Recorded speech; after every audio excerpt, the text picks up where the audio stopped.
La fable, c'est qu'un petit trader comme ça, qui est pas un caïd, mais c'est Jérôme Kerviel, pour qu'un mec comme ça, qui fait du trading et qui faisait apparemment partie de la division Delta One, puisse manipuler de telles sommes, parce qu'en termes de capitaux, on a dit que c'était allé jusqu'à 50 milliards de capitaux, quoi. Donc, c'est quand même assez monstrueux, quoi. Et que la banque ne se rende pas compte, mais... Ça interroge.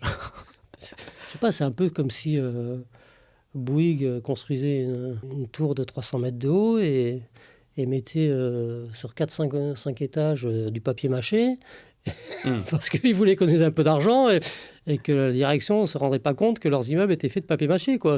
C'est une histoire de fou, quoi.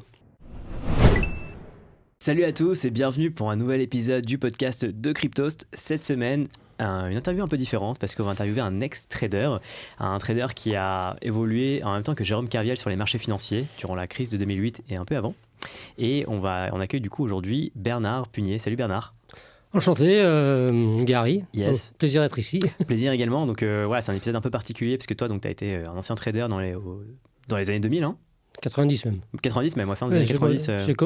Début des années 90. Début des années 90, ouais. Moi, j'ai commencé en 90 à faire du trading comme market maker sur option à la Bourse de Paris. Ok, tu vas nous raconter ça et surtout, on va arriver après à l'affaire Kerviel, où toi, en fait, tu as suivi l'évolution de Jérôme Kerviel, de ses positions donc, avec la Société Générale, et tu as vu l'évolution de ses positions au fur et à mesure jusqu'à, on va dire, début 2008, où ça a commencé à... J'ai surtout vu qu'il y avait, durant l'année 2007, qu'il y avait une personne que je ne connaissais pas à l'époque, puisque je ne pouvais pas savoir que c'était Kerviel, mais qui avait des positions qui étaient complètement aberrantes, qui apparaissaient sur le marché de façon régulière durant l'année 2007. Ok. Avant justement qu'on arrive à cette affaire-là, je te propose de faire, dans l'ordre chronologique, de revenir au début de ta carrière. Donc tu disais que tu étais market maker au début des années 90.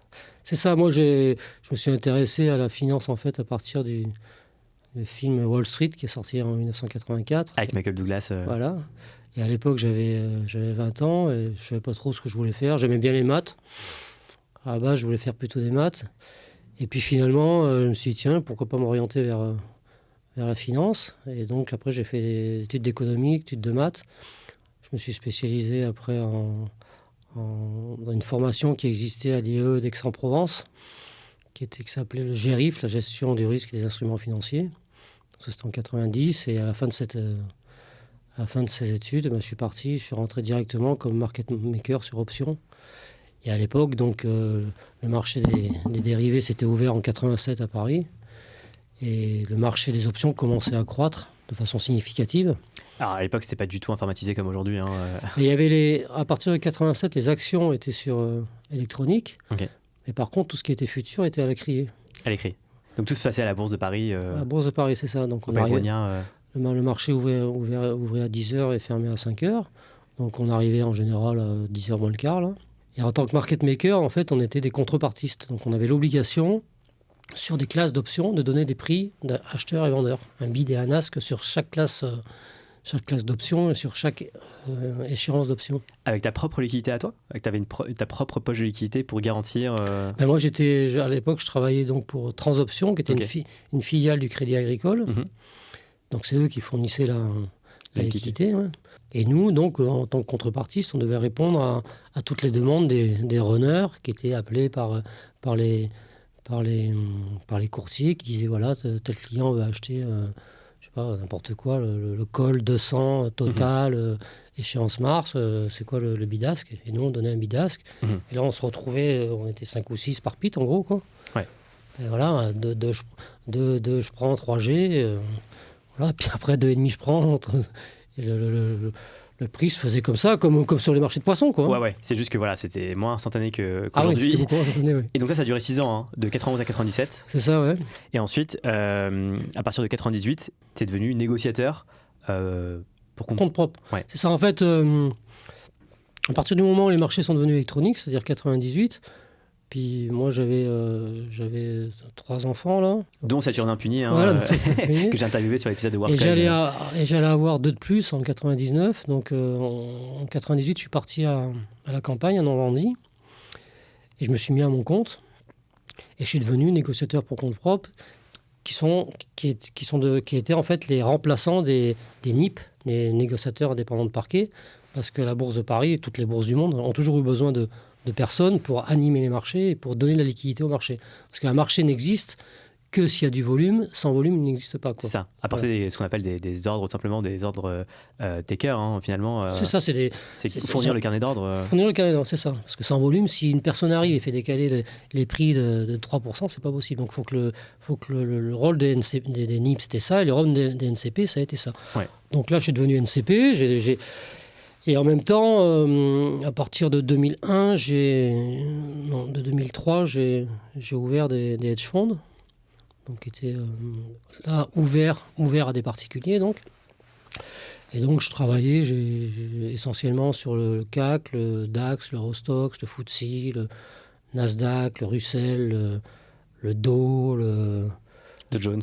Ouais, le Dow Jones, ouais, le SPI, évidemment, je ne sais pas si je l'ai déjà dit, et aussi sur Hong Kong et sur le Nikkei, mais aussi sur les monnaies, sur le Forex, quoi. Ok. Donc, je traitais en gros 14 heures par jour, quoi. Ok. Et tu m'as dit qu'on a préparé cette interview un peu en off, tu m'avais dit que tu étais un des plus gros négociateurs qui faisait du scalping à l'époque. Donc scalping, c'est du trading sur des très faibles unités de temps. Et tu pouvais trader jusqu'à plus de 25 000 contrats futurs par jour, c'est ça? Non, pas 25 000. Entre 1000 et 5000 contrats futurs. D'accord.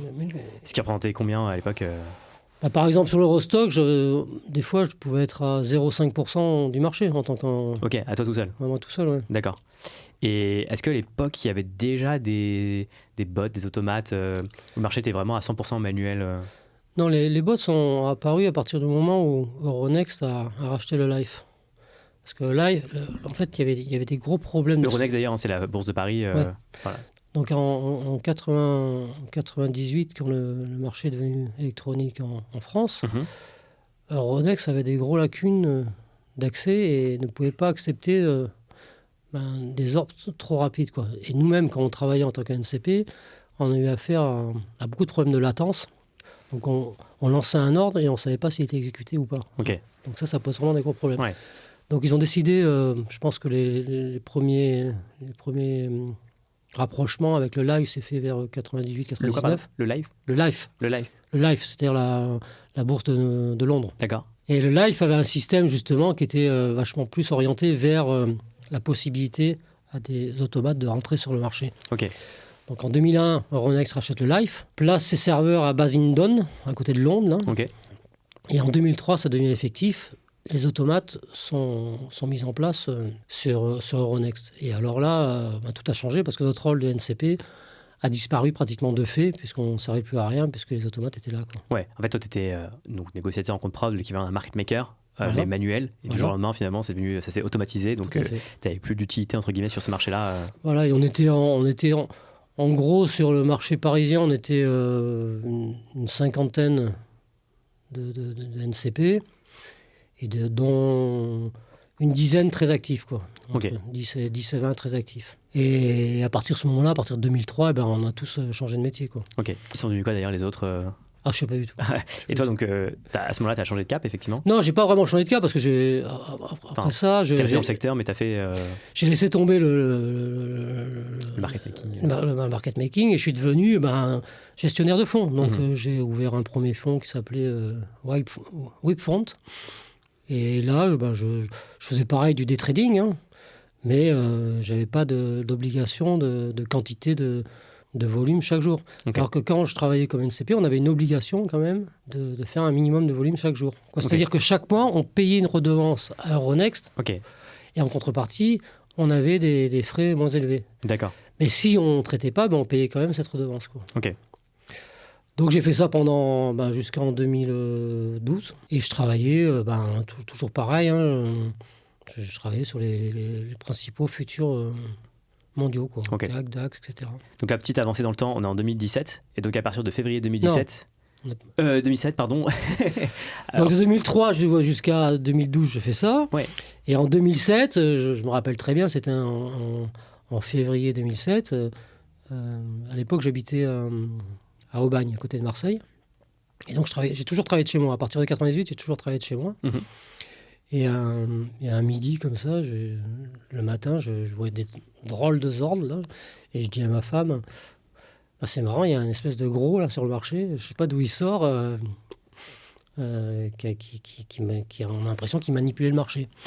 En fait, quand on regarde des cours, moi ça faisait 20 ans que je regardais des cours pratiquement, quand on regarde des cours sur des écrans, Ouais, tout de au suite. bout d'un moment, c'est un peu comme, je sais pas, quoi, un expert en peinture qui regarde un tableau, il va vous dire tout de suite si la couleur elle a été faite avec tel matériau ou pas, ou si c'est un faux, si c'est un vrai, si c'est une copie, etc. Ouais, tu as développé des automatismes. Ouais.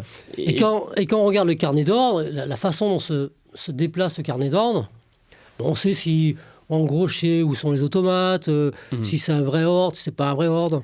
Sans que les ordres soient rattachés à telle personne ou telle personne. C'est-à-dire que tu ne le savais pas, mais juste... Ah non, parce qu'on ne le savait plus, ça. Ouais, juste la manière de voir le carnet d'ordre, tu as deviné qu'il y avait un... Voilà, on va voir comment se déplace le carnet d'ordre, parce que moi, j'ai l'habitude de taper souvent l'offre ou la demande pour voir un peu comment ça réagit. Et suivant les marchés, quoi. Dans les années 2000, on voyait, quand on tapait un ordre, on savait avec qui on avait traité. Si on tapait par exemple, si on tapait Morgan et qu'on voyait qu'il revenait tout le temps, on se disait, bon, il faut faire un peu gaffe. Par exemple, si on va pas aller acheter s'il y a un gros qui est en train de vendre. Et là, donc, c'était un peu ça. Je voyais ces gros ordres là, qui apparaissaient et je sentais qu'il y avait quelqu'un derrière, mais je ne savais pas qui c'était. Et donc, à partir de ce février 2007, constamment et toute l'année, j'ai vu ce gros qui était sur le marché tous les jours. Que tu appelais le gros, d'ailleurs. Le gros, voilà. Ok. D'ailleurs. Et d'ailleurs, quand j'ai fait... quand l'affaire est sortie, c'était le 23 ou 22 janvier 2008, j'avais appelé France Inter et je leur avais dit direct, et oui, le gros, on le voyait depuis un an, et je ne suis pas le seul à l'avoir vu, quoi. Ouais. Alors, on reviendra après d'ailleurs, est-ce qu'il a été vu au sein de la Société Générale? On dit bien sûr que oui. Mais déjà, pour venir un peu sur cette affaire, à quel moment ça s'est un peu emballé? Donc, tu as dit que ça a commencé en février 2007. À quel moment dans l'année ça a pris plus d'ampleur? Mais moi, il y a une date vraiment qui m'a marqué, c'est le dernier jour de cotation du mois de juillet. Donc, c'était un vendredi et on devait être il faudrait regarder la date, je crois que c'était le 26 ou le 27 juillet.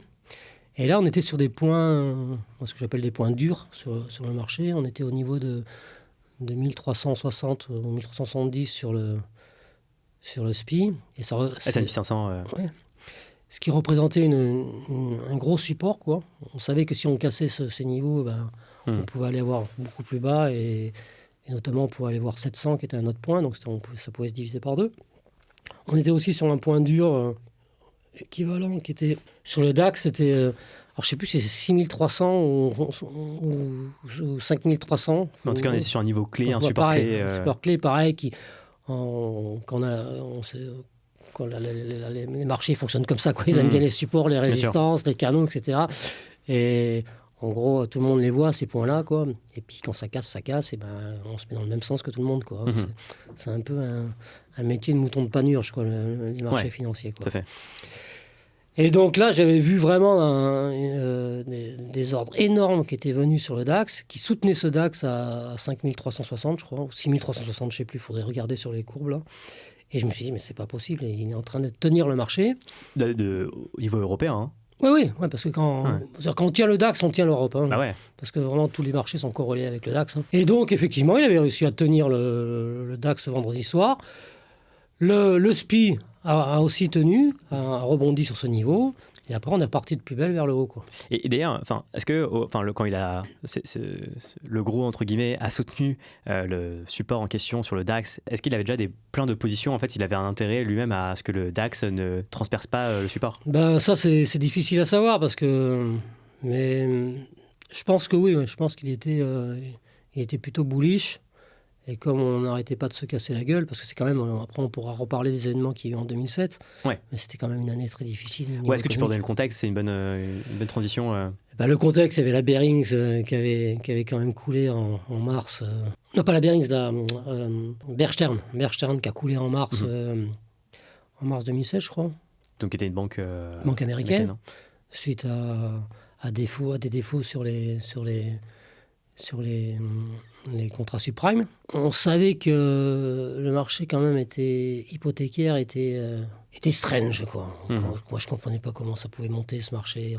On savait qu'il y avait des prix hypothécaires qui étaient faits sur des personnes qu'on appelait les contrats ninja, pas de salaire, pas de revenus, pas d'actifs, et pourtant on leur prêtait de l'argent.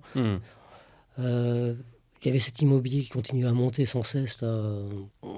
Moi, par habitude, que les marchés qui montent trop, il y a un loup, quoi. Ouais. Toi, d'ailleurs, t'étais exposé ou pas du tout à ce moment-là? Moi, j'étais toujours en arbitrage. Moi. Ouais, donc peu importe en fait les flux de marché, Ouais, je m'en t'es sur du très court terme. Moi, ce que je veux, c'est que ça bouge, quoi. Ouais, voilà. Qu'il y ait de la vol, c'est tout, quoi. Ouais. Mais sinon, globalement... De toute façon, j'étais jamais en position sèche. C'est-à-dire, j'étais toujours... Si j'étais acheteur d'un contrat, par exemple le SPI, en face, j'étais vendeur soit de Nasdaq, soit de DAX, soit de Rostock, soit d'un... En tout cas, en gros, en capitaux, j'étais toujours neutre, quoi. Ok.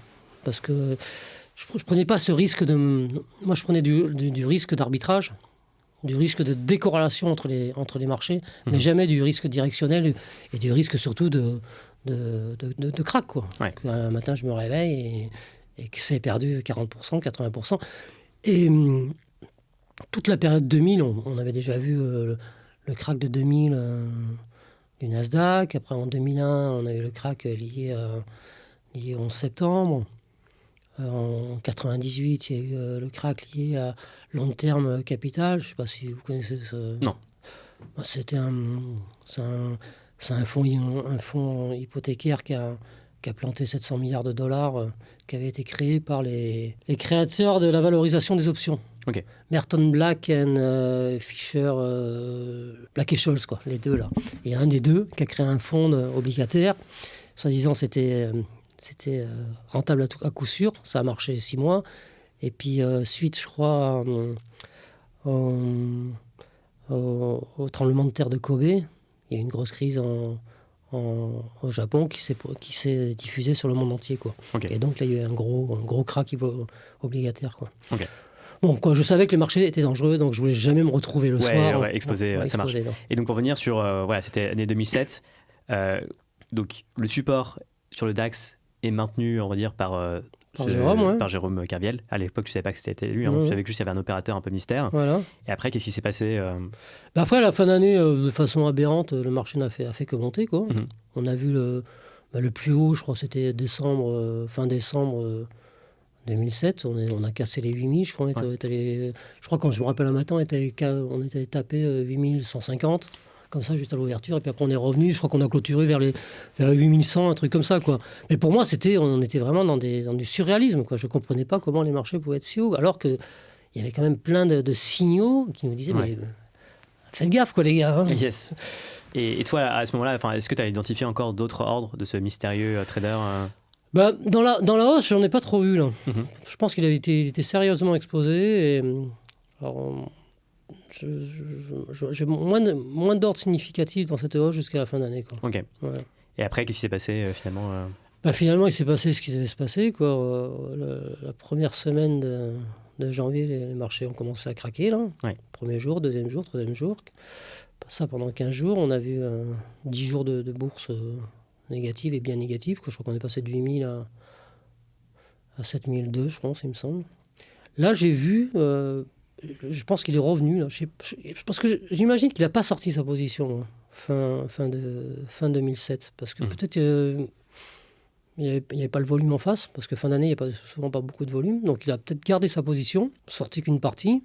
En plus, comptablement, c'était très valorisant puisqu'il gagnait énormément d'argent. Je crois que d'ailleurs, ça a été valorisé en 2007 à 1,8 milliard sa position. 1,8 milliard de gains. De gains, ouais. Et dans la redescente, je pense qu'il avait dû vendre une partie en haut, mais pas tout. Il a commencé à racheter tous les 100 points. Ça, on le voyait, tous les 100 points. Ouais, tous les 100 points. Pendant 10 jours, il a racheté. Et on a fini donc, le 18 janvier 2008, en dessous de 1370 sur le SPI, et en dessous de... Alors, ça doit être 7300, là. Ça doit être 7300 sur le... Faudrait vérifier, ça s'appelle pas.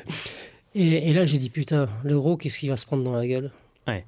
Et je me suis dit, il va se faire éclater, quoi. Et donc après, j'ai passé le week-end. Et j'ai donc appris... alors, dès le lundi matin, le DAX a ouvert... alors là, je me méfie vraiment, parce que s'ils ont une position à liquider, ça va faire mal, quoi. C'est exactement ce qu'ils ont fait. Ils ont liquidé à la hussarde n'importe comment en 2 heures, là.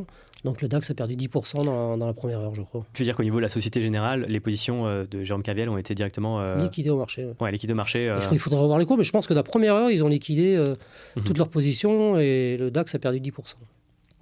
Ok, donc là on a su que c'est Jérôme Kerviel, l'affaire a Pas éclaté. encore. Non, pas encore. Pas encore, non. Non, on l'a su je crois qu'on l'a su le mercredi. Ok. Il me semble que c'est le mercredi. Et toi, c'est quoi ton avis sur le fait que la banque était forcément au courant du fait que de telles positions étaient prises par une personne en interne, enfin, elle ne pouvait pas passer à côté de l'information.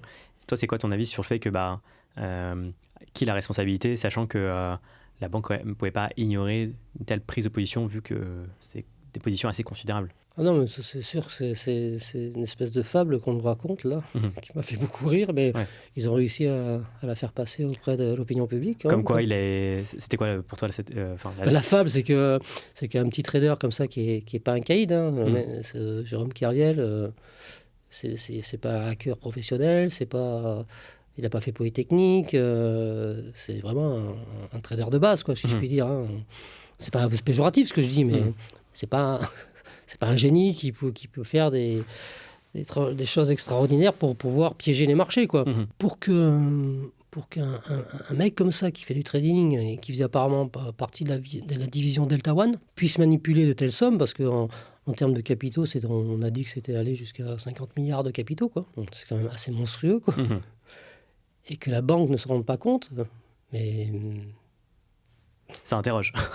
je sais pas, c'est un peu comme si Bouygues construisait une tour de 300 mètres de haut et mettait sur 4-5 étages du papier mâché parce qu'ils voulaient économiser un peu d'argent et que la direction ne se rendrait pas compte que leurs immeubles étaient faits de papier mâché, quoi. C'est une histoire de fou, quoi. Non, ça n'a aucun sens. Et puis, moi, je sais très bien que quand on travaille, pour avoir travaillé en bourse à côté de mecs qui faisaient du trading comme moi, rien qu'à voir leur gueule, on connaît leur position, quoi. C'est-à-dire, ça transpire les positions. Les gens qui sont bien, qui ont des grosses positions, on sent très bien que ça affecte la personnalité, quoi. Et lui, je l'imagine avec ses positions, ça devait être monstrueux, quoi, à vivre. Les nuits devaient être difficiles, quoi. Ouais. Et donc, c'est impossible que personne n'ait su. Au minimum, toute la division Delta One devait être au courant qu'il se passait des choses. Donc forcément, c'est superviseur. Après, que la division risque, parce qu'il y a une division risque quand même qui s'occupe de ça, qui n'ait pas vu ça, alors ou ils sont complètement incompétents, ou alors la Société Générale quand même, qui se voulait depuis 20 ans leader mondial dans les produits dérivés, était vraiment pas très bien au fait du contrôle des risques, quoi. Et là, c'est leur faute alors, parce que s'ils sont capables de faire couler une banque par simplement un petit mec tout seul, quoi, c'est vraiment que leur structure n'est pas solide, quoi. Cette histoire, c'est un peu si on me disait que la Banque de France nous racontait, par exemple, que leur coffre avait été dérobé et ils n'avaient plus d'or en banque, quoi. Et le mec aurait été pendant 1 an avec un marteau-piqueur devant la porte bancaire à taper et personne ne l'aurait vu, quoi. Il serait parti avec les lingots d'or et personne n'aurait vu. C'est un peu ça, quoi. C'est vraiment la fable, quoi. C'est une belle fable qui est passée. Hein. Mais elle est passée parce qu'il fallait un bouc émissaire en 2008, parce que c'était le début de la crise suprême. Donc toutes les banques après ont coulé. Et en France, on a dit c'est un méchant trader qui a fait couler la finance française et mondiale.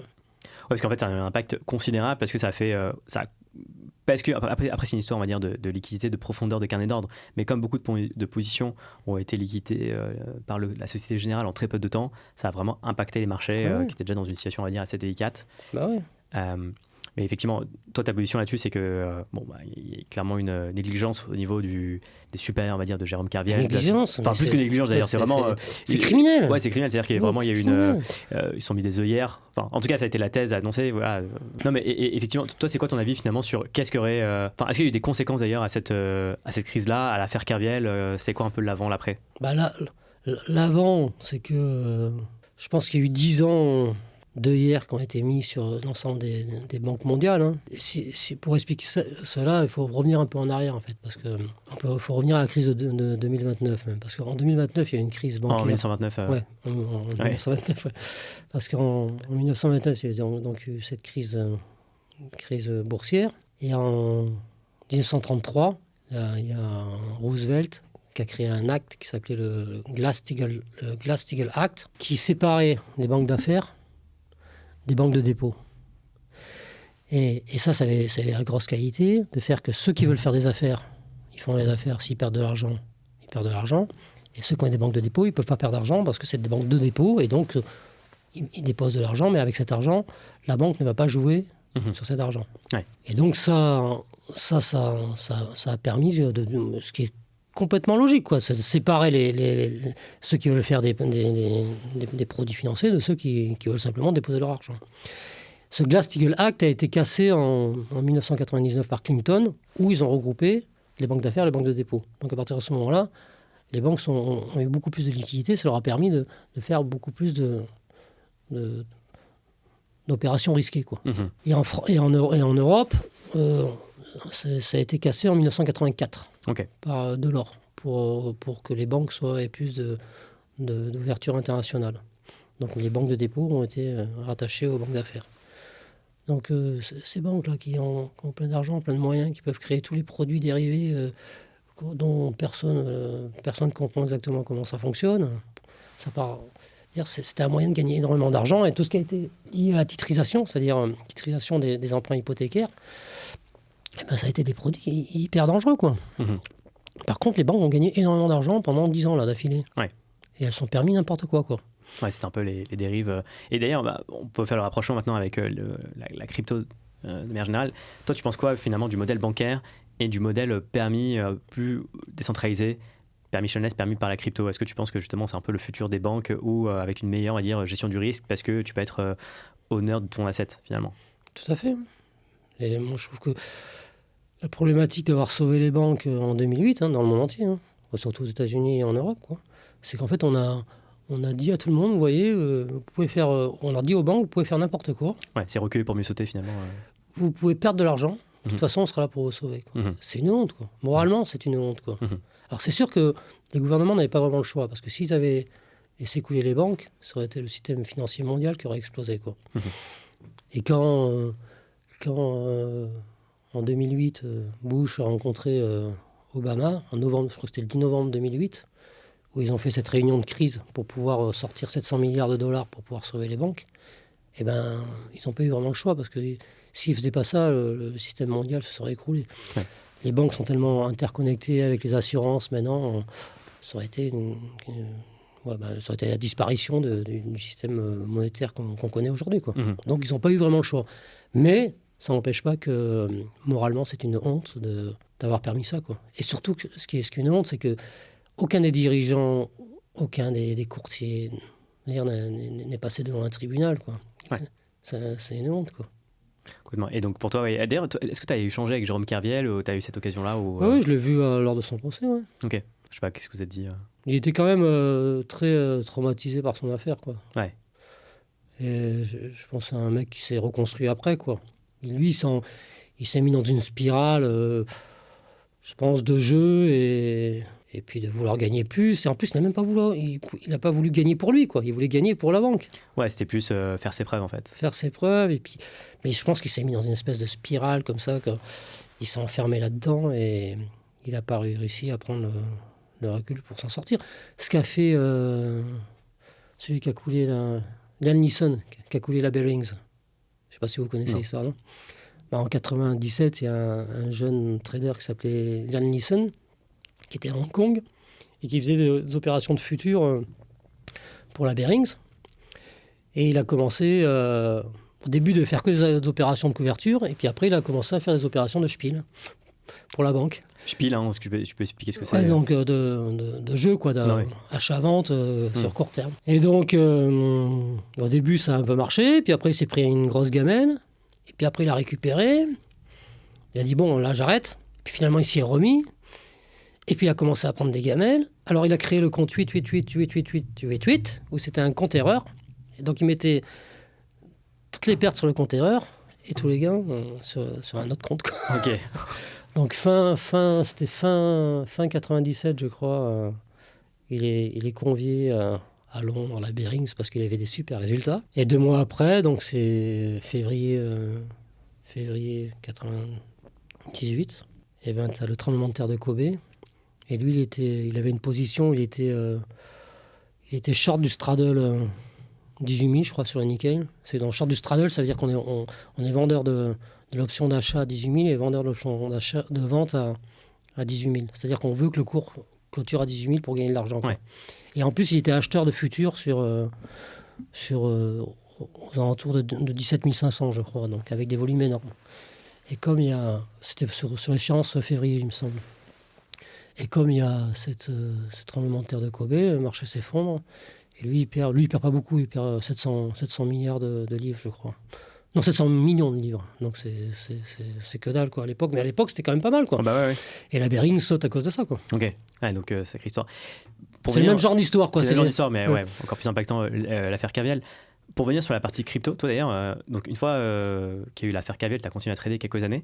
Est-ce que tu trades maintenant, toi, les cryptos ou tu t'es détaché du trading Non, je regarde, mais de loin, quoi. Je fais pas du trading court terme. Non. Ok.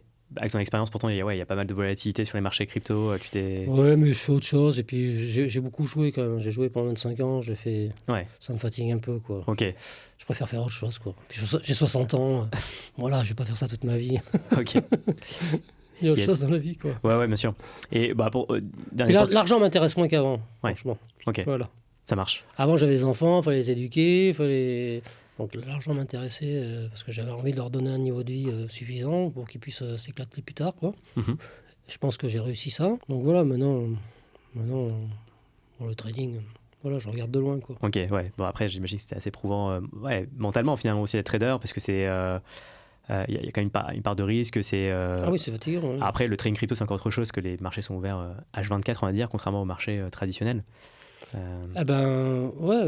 Non, si, c'était ouvert H24. Moi, quand je faisais... à partir du moment où c'est devenu électronique, le SPI ne fermait pas. Il fermait 1 heure. Okay. Après, on était en off-market, quoi. Over the market, quoi. Donc, moi, en général, je traitais... Je commençais vers 8 heures. Je faisais les heures d'ouverture, là, 8h, 11h, là où il se passe des choses. Après, suivant s'il y avait des chiffres ou pas, je restais devant le marché ou s'il se passait rien. Ça dépendait un peu de la volatilité des marchés. Okay. Je revenais sur l'ouverture de New York. J'aimais bien faire les ouvertures parce que souvent les ouvertures, ça bouge beaucoup. Ouverture, fermeture. Voilà, on joue des petits points. Et puis, comme moi, je suis vraiment un scalper. Et puis après, souvent, je faisais jusqu'à 6-7 heures. Et après, des fois, je repartais le soir de 9h à 11h, et puis des fois, je faisais un peu Hong Kong. Ok. Donc, ça faisait des grosses journées quand même. Je te propose de conclure l'interview, Bernard. Juste, est-ce que tu aurais un petit mot pour la fin, peut-être ? Je t'avais dit que j'aurais aimé écrire un j'accuse sur l'affaire Kerviel. Et si j'avais écrit un j'accuse, j'aurais dit j'accuse déjà les dirigeants de la Société Générale de ne pas avoir su contrôler leur banque, quoi. J'aurais accusé tous les superviseurs de Jérôme Kerviel de connaître ses positions, mais ne jamais avoir dit à la justice, quoi. J'aurais accusé aussi la Société Générale d'avoir pas donné les bonnes bandes d'enregistrement, parce que sur les bandes d'enregistrement, je suis sûr qu'on aurait trouvé quelque chose, quoi. J'aurais accusé aussi la justice d'avoir donné 5 milliards de peine, un montant qui est complètement délirant, qui ne veut rien dire, qui a été ramené quand même à 1 million en 2016, c'est-à-dire 8 ans plus tard. À quel point c'était vraiment délirant, quoi.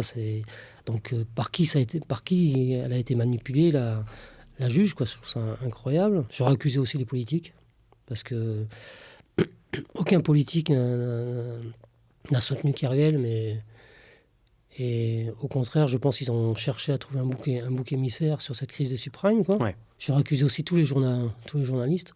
Aucun journaliste n'a défendu Kerviel, alors que c'était évident que c'était une aberration, quoi. C'était une fable, quoi, cette histoire, quoi. Et ça, je trouve que c'est dommage qu'il y ait eu tant de lâcheté vis-à-vis d'un pauvre mec, quoi, qui franchement, c'est parti du système, quoi, a été pris dans le système, quoi. Mais ouais, c'est plus simple et plus lâche de tout remettre sur sa faute. Ouais. Et surtout, je trouve que les mecs, ils n'ont pas de couilles, quoi. Ils n'ont pas de couilles, quoi. Ils se protègent. Et parce qu'ils ont encaissé pendant des années beaucoup, et quand ça plante, ils ont vraiment pas de couilles, quoi. Ils n'ont pas d'honneur, je trouve, ces gens-là, quoi. Ouais. Voilà, ça m'a... Voilà. Ça marche. C'est la morale de l'histoire. Ok, bon, ce sera le mot de la fin. Merci beaucoup Bernard. Voilà, merci.